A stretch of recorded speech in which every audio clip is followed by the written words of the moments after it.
अस्सलाम वालेकुम, मैं हूं शाहिद हुसैन। दो अहम चीजें आपके सामने इस वीडियो में रखनी है। एक तो ये है कि पाकिस्तान की स्टॉक में यानी कि पाकिस्तान की मईशत में जबरदस्त आज तेजी देखने में आ रही है। आज भरपूर किस्म का इजाफा हुआ है ईद की छुट्टियों के बाद, जो कि मुसलसल गिरावट का शिकार थी। दूसरी तरफ डॉलर, जो कि ऊपर मार्केट में 300 की हद क्रॉस कर चुका था, अब डॉलर भी 5 से 8 रुपए उसकी कदर में कमी आई है और रुपए की ताकत में इजाफा हुआ। मेरे साथ 92 के सीनियर सहाफी कॉमर्स रिपोर्टर शिराज अहमद साहब मौजूद हैं। सिराज भी आपका बहुत शुक्रिया।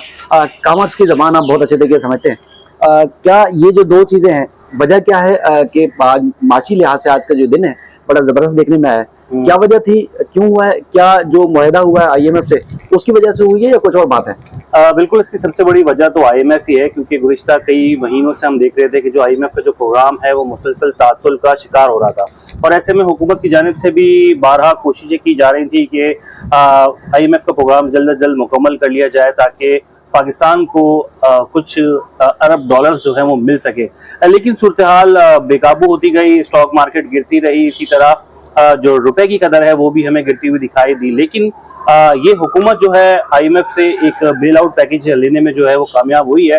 3 अरब डॉलर की खती रकम पाकिस्तान को जल्द मौसूल हो जाएगी, जिससे न सिर्फ ज़र मुबादला के ज़खायर बेहतर होंगे, बल्कि जो पाकिस्तान के डिफॉल्ट होने के जो खतरात मंडला रहे थे उसमें खातिर ख्वाह जो कमी है वो अब देखी जा रही है। और इसी वजह से आज हमने देखा कि कारोबारी हफ्ते का पहला रोज था, बड़ी तादाद में जो शेयर्स की खरीदारी है वो देखी जा रही है। सरमायाकार, चाहे वो लोकल इन्वेस्टर्स हों या फॉरेन इन्वेस्टर्स, सभी की जानिब से शेयर्स की खरीदारी की जा रही है। और मार्केट में आज तकरीबन 2400 पॉइंट्स का जो इजाफा है वो रिकॉर्ड किया गया। 5% एक ही दिन में इजाफा जो है वो रिकॉर्ड जो है वो बनाया गया है और स्टॉक मार्केट में। और इसी वजह से हम यही एक्सपेक्ट कर रहे हैं कि आने वाले दिनों में भी स्टॉक मार्केट कुछ इसी तरह हमें परफॉर्म करते हुए दिखाई देगी और जो इन्वेस्टर्स हैं वो खूब पैसा बना सकेंगे। लेकिन साथ ही साथ ये भी देखना पड़ेगा कि हुकूमत को कुछ माशी पॉलिसीज को अपनी स्ट्रॉन्ग भी बनाना पड़ेगा, ताकि ये जो तसलसल है वो कायम रहे। बसूरत दीगर 4 से 6 महीने बाद हमारे पास वही क्राइसिस दोबारा जन्म ले लेंगे।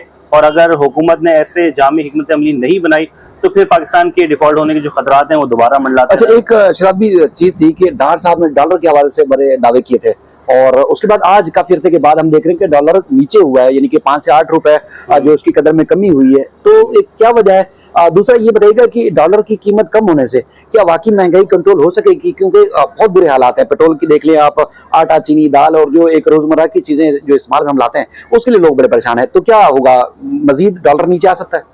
देखिए, अगर सूरत हाल हम मुसलसल की सूरत हाल को अगर नोटिस करें तो डॉलर की रेट में हमेशा फ्लक्चुएशन देखी गई है। जब तक डॉलर की रेट में कोई स्टेबिलिटी नहीं आती, जब तक उसके महंगाई पे जो कमी के असरात हैं वो हमें देखने को नहीं मिलेंगे। क्योंकि 2 से 4 दिन डॉलर सस्ता होता है, फिर 2 से 4 दिन डॉलर मजीद महंगा हो जाता है, नए रिकॉर्ड बना लेता है।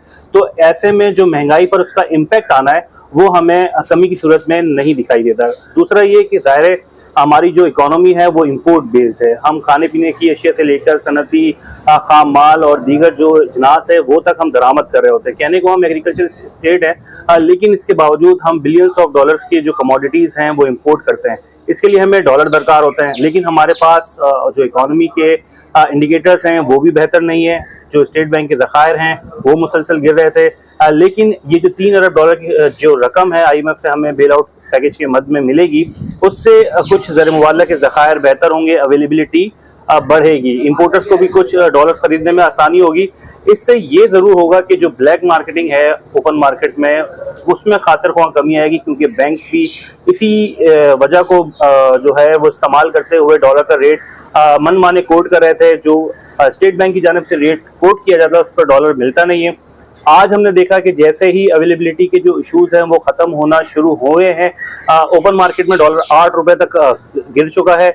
292 रुपए से कम होकर इस वक्त 280 और 282 रुपए की सतह पर हमें ट्रेड होते हुए देख सकते हैं। ताहम आज इंटरबैंक क्योंकि बंद है, बैंकिंग बंद है, और उम्मीद है हमें कि कल जब बैंक खुलेंगे तो इंटरबैंक में भी रेट कुछ इसी तरह होगा। अच्छा, चूंकि आप मैशियत के डॉक्टर हैं, आखिरी सवाल है आपसे और आप बड़ी मैशियत को बारीकी से समझते हैं, क्या ये सब कुछ जो हो रहा है, जब ये हुकूमत तब्दील हुई थी तो उस वक्त भी एक दावे थे कि भाई डॉलर की रेट कम होंगे, महंगाई कम होगी, लेकिन वो कुछ इब्तिदा में देखा गया था वो मसनूई था। यानी कि आपने देखा जब हुकूमत तब्दील हुई थी तो उसमें बहुत सारे लोगों ने बड़े बड़े दावे किए थे, बड़े ताकतवर हल्कों की तरफ से भी दावे किए गए थे।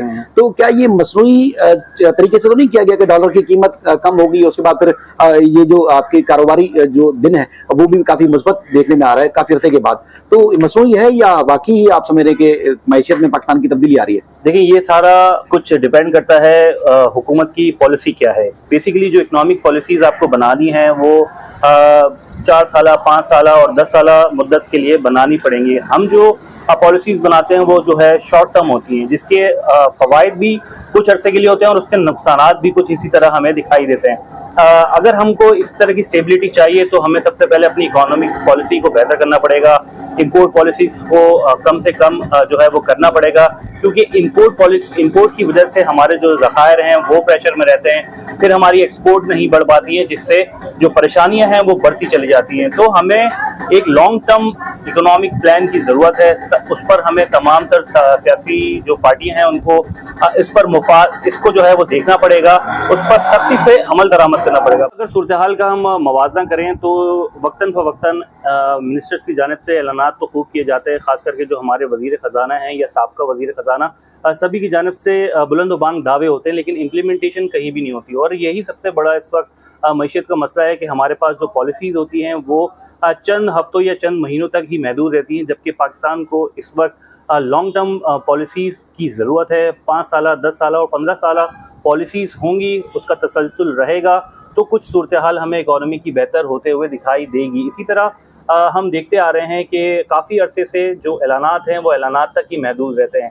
ना तो इंसेंटिव सरमायाकारों को मिलते हैं, ना ही पब्लिक को किसी तौर पर कहीं रिलीफ मिलते हुए हमें दिखाई देता है। और इसीलिए हम देख रहे हैं कि जो मुश्किलात हैं वो पब्लिक की मुसलसल बढ़ती हैं, वो परेशान रहते हैं। तो कोई भी सियासी जमात हो, चाहे वो कोई भी लीडर हो जिसका किसी भी पार्टी से ताल्लुक़ हो, उसका सबसे बड़ा एम यही होना चाहिए इस वक्त मुल्क की मौजूदा हालात को देखते हुए कि वन पॉलिसी हो, एक इकनॉमिक पॉलिसी हो जिस पर तमाम तर सियासी पार्टियों को मिन-ओ-वन अमल करने की ज़रूरत है। बसूरत दीगर हमारी जो सूरत हाल है वो मज़ीद अबतर होगी और हमें जो है आलमी मालियाती इदारों का जो दरवाज़ा है वो खटखटाना पड़ता रहेगा। शाह आपका बहुत शुक्रिया। यकीनी तौर पर अगर सियासी हुकूमतें कायम व दायम रहेंगी, अपनी मुद्दत पूरी करेंगी, तो उसके बाद फिर पाकिस्तान की मैशी जो सूरत हाल है वो काफ़ी बेहतर हो सकती है, वरना इसी तरह ज़िल्लत और ख्वारी जो मकसद बनी रहेगी, मुकद्दर बनी रहेगी।